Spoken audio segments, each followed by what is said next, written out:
खड्डे असल्यामुळे डिस्टर्बन्स येतोय व्हिडिओ करण्यात, थोडंसं समजून घ्या.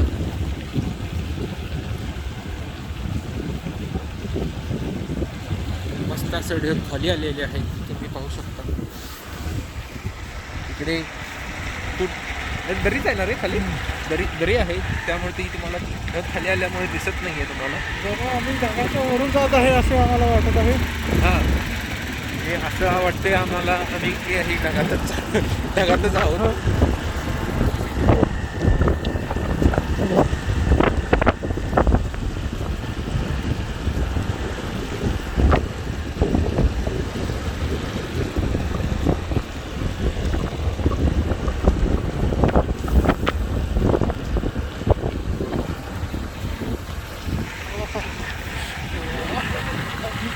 काही दिसतच राव पुढचं.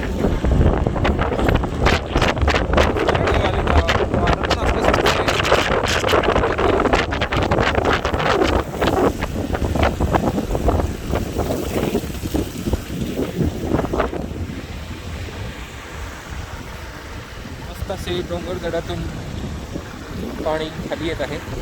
हेच धबधबे, छोटे छोटे धबधबे आहेत, बघू दिसतात का ते पण. ब्रेक लागे नाही ती, हां, ब्रेक लागे नाही ती लवकर. Oh my God. आणि हळू घेतलास तरी चालेल.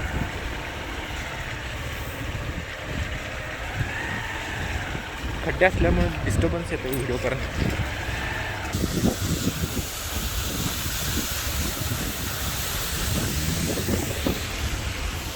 काही फोटो घेण्याचे क्लिक आपण बघू, फोटो घेण्यात येत आहे का.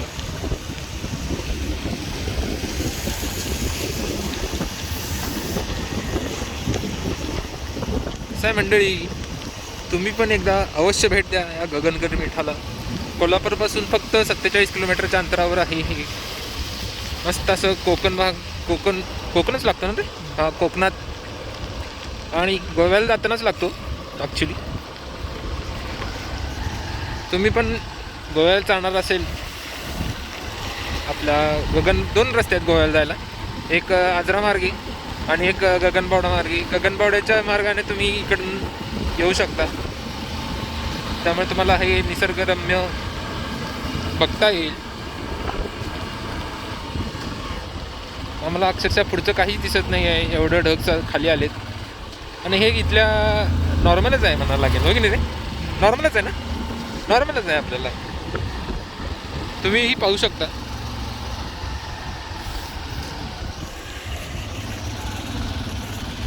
आणि आम्ही पोचलो आहोत सध्या गगनबावड्याच्या गगनगिरी मठाला.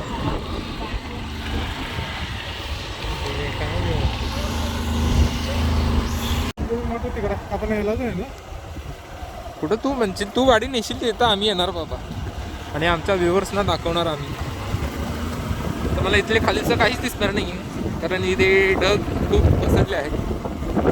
हे पण पाहू शकता, तो आहे गगनगिरीचा मूळ, आणि आम्ही पोचलेलो आहोत गगनगिरी मठात.